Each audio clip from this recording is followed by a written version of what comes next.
Welcome to the agenda. I am Ajay Kaul. In the agenda today, we will be discussing the Indo-Nepal ties, which have been under strain recently.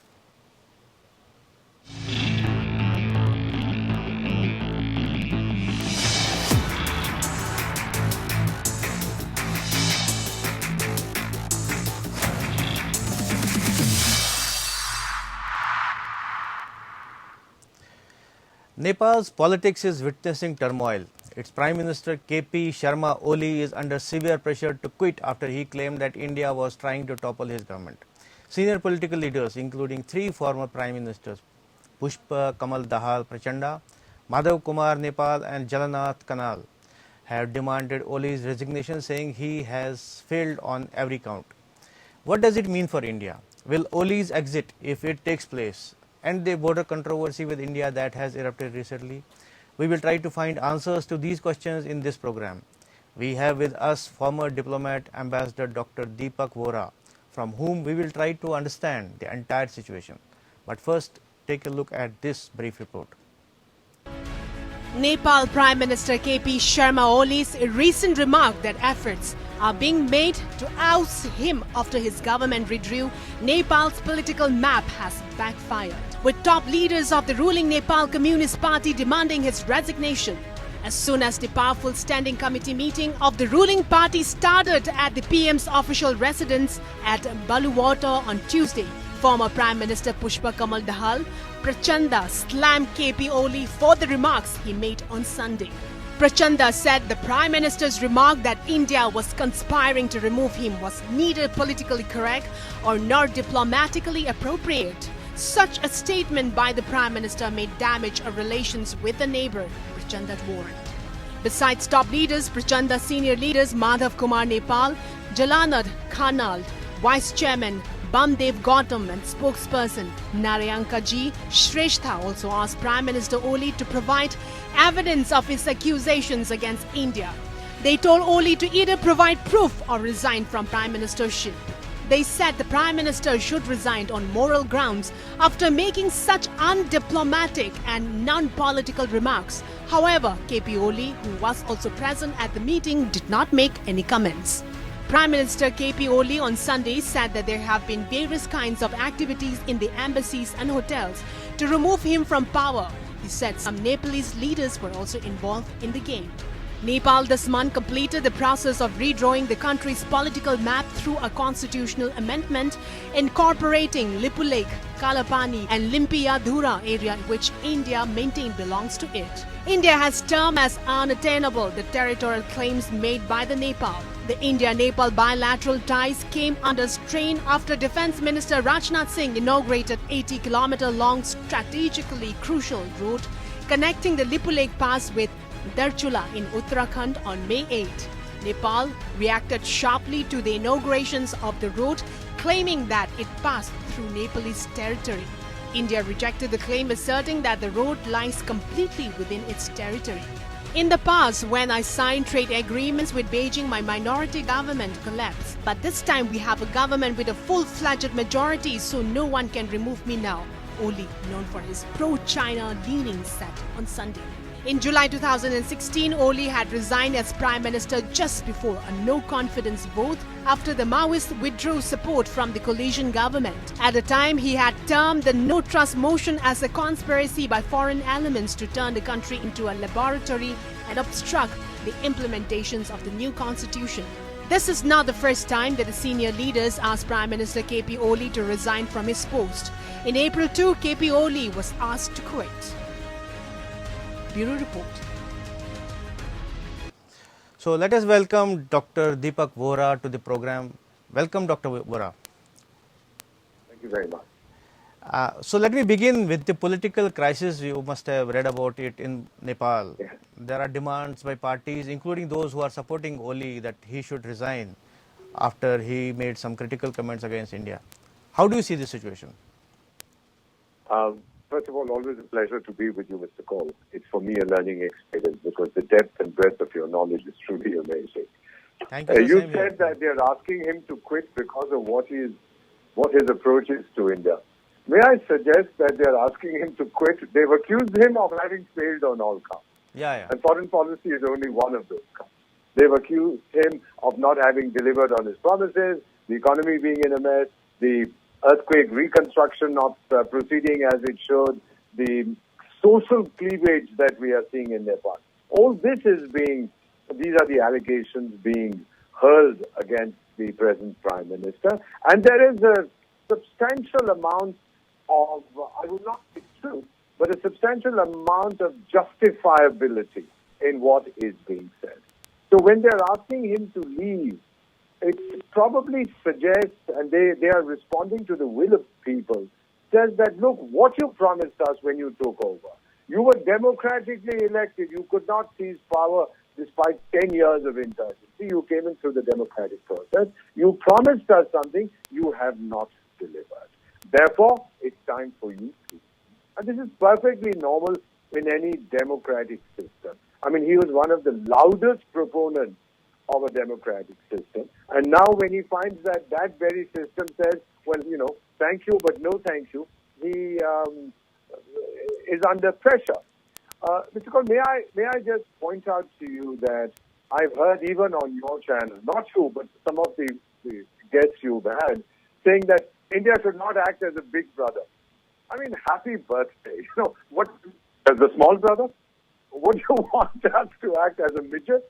We're a large country. We're a big country. What do you want me to do? Cut myself into many pieces, as the Pakistanis no doubt would like to see. Big brother, possibly they meant big brother means don't bully a small country. We've never bullied. Let me go back a little bit in history. I'm not going to the cultural or political history of Nepal from the time that the Kathmandu Valley was occupied. But let me say, sir, in the 50s, we had the Rana autocracy. Right? Political transformations have been very regular in Nepal. Then you had the Panchayati system, which was there will be no political party. Therefore, then after that, you had a multi-party democracy. Now you have a republic. So this is pretty much the fourth phase. And in each phase, we have stood by the people of Nepal. We've done this with everybody. We've always said, what do the people want? Nepal is an enormously diverse country. You understand this better than I do. You've been there several times. I have been there. 1/3 of the population are the upper caste. The Brahmins, you have the Kshetris, you have all the people who consider themselves Uchi Jati ones. Yeah. Then you have the Janjati, roughly another 30 or 35%. And then you have the third is the Madhesi. Now, in such a diverse country, the only thing that can work is a multi-party democratic system, which does not allow you to cater to the interests of only one segment, whether it's the plain dwellers or the Janjatis or the upper caste. And what Mr. K.P. Sharma Oli has done in his personal angst against India, if I may use that term, he's offended all three communities. You can't satisfy all the people all the time. Yeah. So my understanding is that he has tried, or many leaders, they don't do it just in Nepal, it's all over the world. This small brother, big brother syndrome, and many of our so-called experts fall for it. You project the other fellow as a big brother, and China, by the way, is an even bigger brother. And yourself as the David challenging the Goliath, so that you seek to gain popularity. I've seen this Cuba versus USA. I've seen this in Vietnam versus China. The whole thing was that Vietnam, we're not a big country. I was there when China attacked. We're not a big country, but we teach them a lesson. And the Cubans have had this for years. All right, come on, we'll show you who we are. That's what Nepal, in the political class, that feeling has been. They feel that it gets them popularity. But I assure you, sir, that our assets, assets may not be the right word, but our equity, if I may use the word, in Nepal is extremely deep. It's from centuries. China is a Johnny-come-lately. And you know this, Mr. Kumar, I've heard people saying that they are going to buy everything from Nepal. Do you know where most of China's exports to Nepal pass through? Through the port of Kolkata. Yeah. They don't go through Chinese ports, which are 3,500 kilometers away. It's not economically viable. So, I mean, this is what the people of Nepal understand. That there is no way. Geography has made us dependent, has made us friends with India, has given us a wonderful neighbor, and we continue to maintain good neighborliness. Now, in India, sometimes we get upset कि वो चीन के साथ दोस्ती का हाथ बढ़ाए तो हमारा क्या होगा? हमारा कुछ नहीं होगा.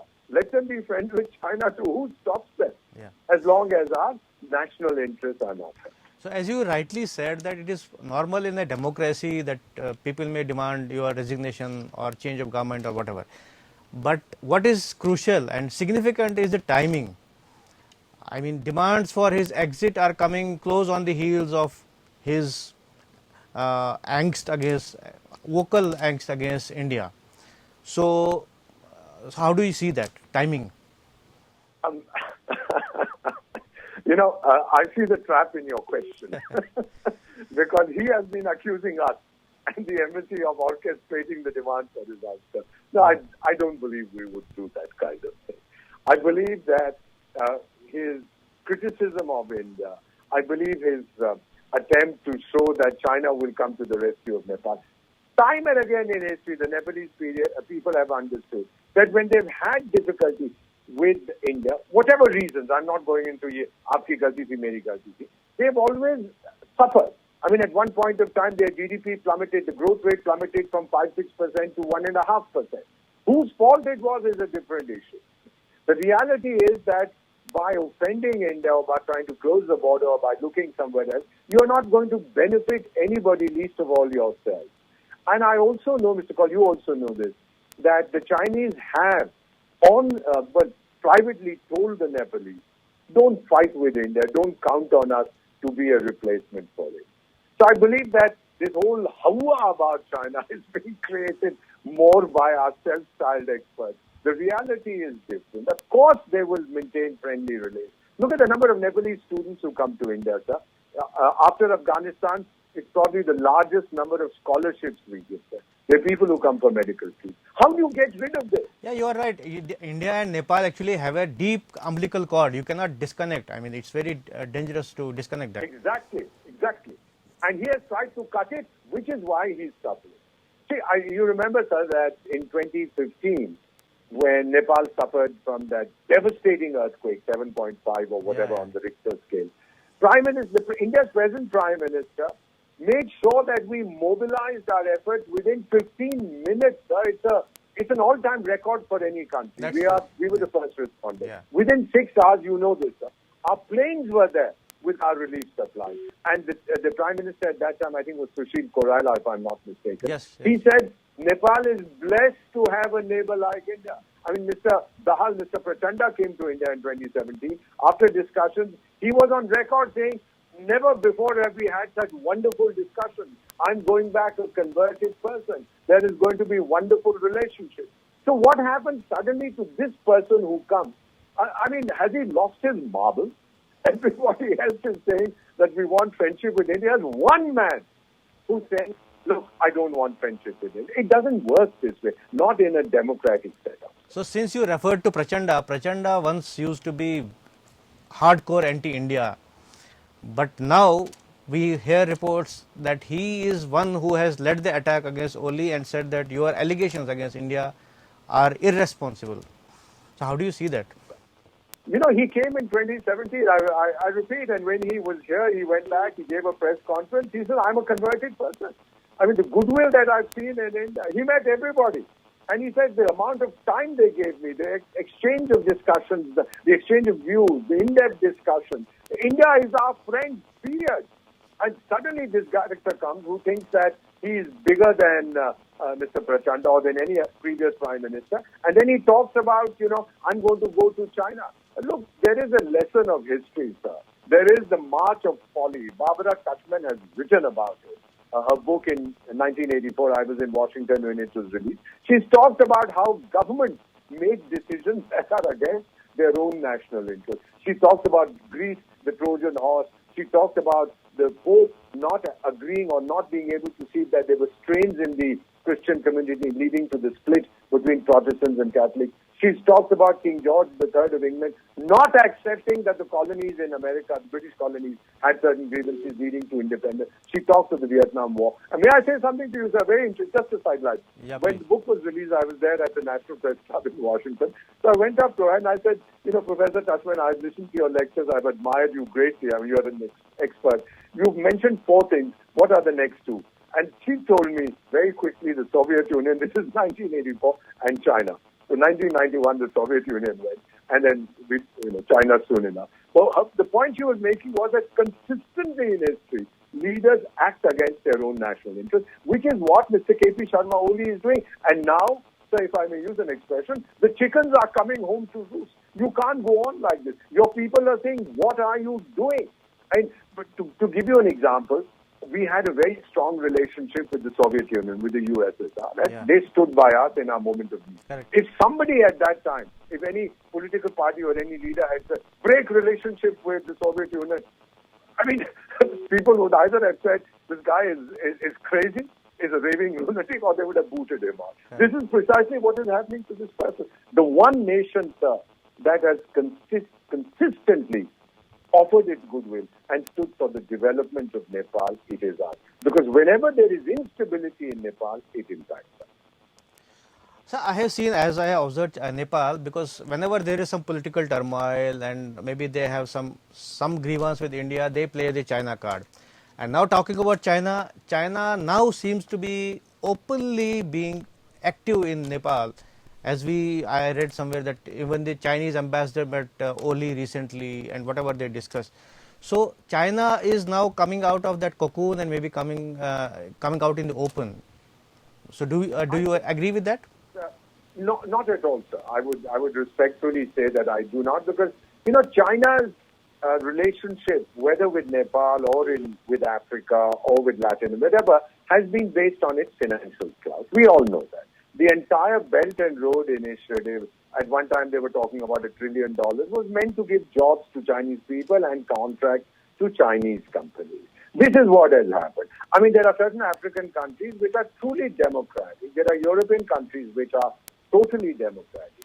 The fact that they are able to deal with China with a political system that is repressive, with a political system that is not inclusive, with a political system that doesn't allow for dissent. They have done this because of the financial benefit that they perceive.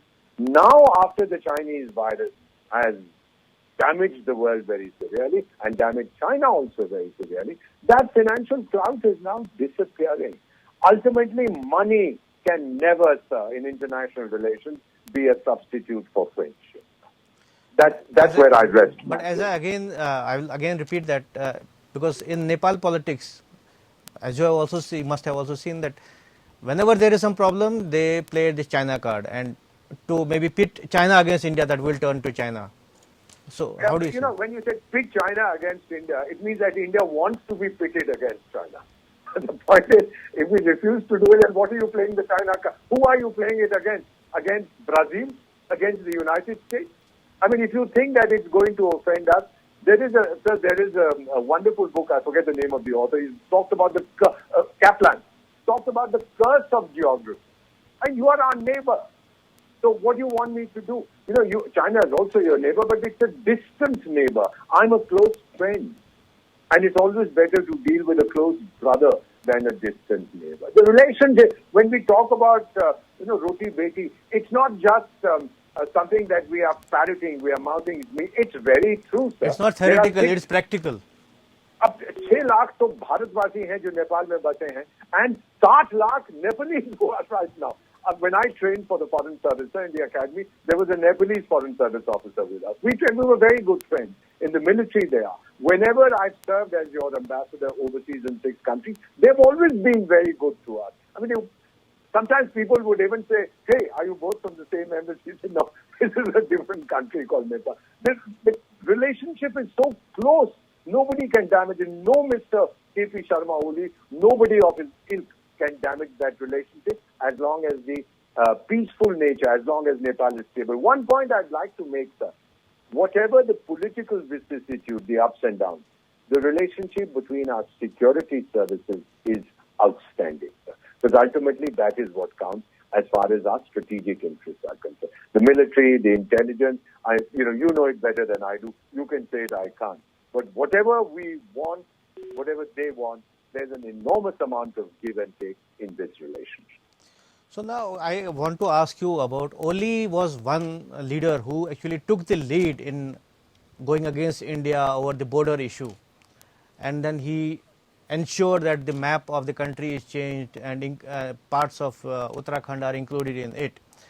So, but at the same time in parliament other parties also supported that move. So, my question is, even if Oli goes, should we expect that border issue to end? That it would be discussed. I believe that when a very loud, when a virulent voice disappears, when a voice that is shrill, that shrieks, that shouts like Mr. Oli, I mean not literally, but in terms of the nature of being more vocal. When exactly when he disappears, there will be a discussion. Of course, we'll find a solution. Remember, sir, that history is probably the best teacher. But there's also this saying that the lesson of history is that there is no lesson of history. People forget. Now, we solved our border issues with Bhutan. You remember we had in the 70s some dispute with Sri Lanka over Kachativu Island. We sorted that out. We had issues with Bangladesh. We sorted that out. We would have done this with Nepal, given goodwill on both sides, without any difficulty. But here is someone who comes, look, I am the David, and here's this big bad fellow called India. I'm going to teach him a lesson. That's not how international relations are done. If you look at his background, Mr. K.P. Sharma Oli knows nothing about diplomacy. He knows nothing about governance. He knows nothing about leadership. Other than that, he's a great prime minister. And anyway, you sense the satire in my comment. Anyway, our border issue with Nepal is not as, irritant because we have open border policy with Nepal. So it's not like that you are closing something or. You've said it. I couldn't put it better than you have. It's an open border. So how does this thing become suddenly such a major national issue? If you had a problem, come and talk to us about it. We never refuse to discuss anything with anybody, not even with Pakistan. The number of initiatives that we have taken. Sir, all this in 10, 15, 20 years we recorded in history.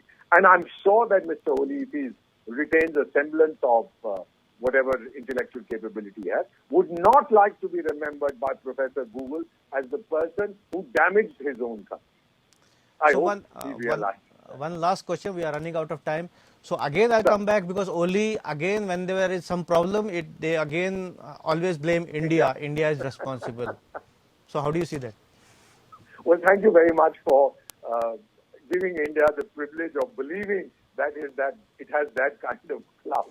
We don't, and even if we did, we would not interfere. Mr. Oli, we are Nepal's friends. We are friends of your people, whether they are upper caste, Janjatis, or they are people of the plains. We like them all. We want your country to progress. We want a peaceful and stable Nepal. There's nothing more I can say. Thank you so much for participating in this way, sir. As always, it's a pleasure to have you on the program. The pleasure is entirely mine. I learned from you. Thank you, Mr. Kamal. Thank you so much. And to the millions of people who are watching, listen, bharosa kariye hum par. We know what we are. Thank you for your nice words and nice views. Thank you. That's all in the agenda today. We will be back tomorrow with another interesting topic. Till then, goodbye and keep watching APN News.